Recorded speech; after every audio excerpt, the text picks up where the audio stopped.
Hello everyone, I'm Sarah Elliott. I'm the Learning Content Producer at the Royal Ontario Museum. So for anyone who has not been to Canada, it's a very big country, and Ontario is a large province within a big country. So even though the ROM is Ontario's museum, our school visits program usually only get visits from these 5 school boards.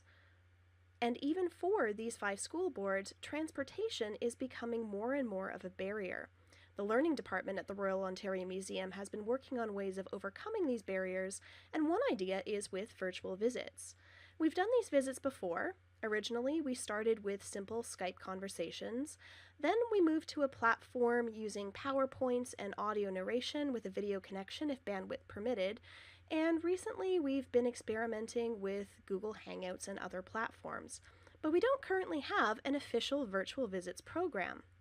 And the reason for that is because, although all of these programs did have their strengths, what they essentially boiled down to is a class full of listening students and a talking head. And once that was enough, technology that allowed students to connect to a content expert at another location was rare and unique. But now it's something that students can do pretty much every day. We needed to shift the focus of the visits to 21st century learners. We needed to make the learning active. Now, one way we decided to do this was using Minecraft.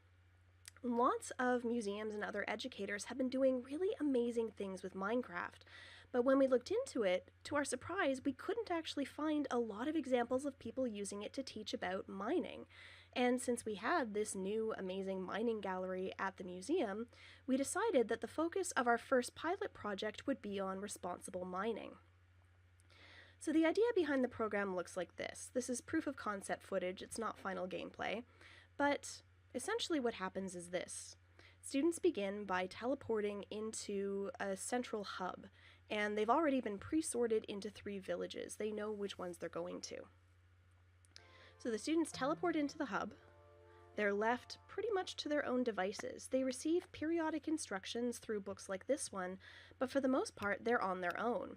To begin, they have to find their villages, and each village is rich in specific resources. They'll have building materials, minerals, and biological resources the other villages don't have.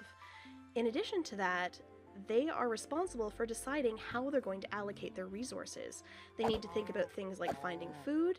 They need to consider how they're going to interact with the indigenous populations in the world, and they have to figure out how to survive in a world that becomes increasingly hostile as the program goes on.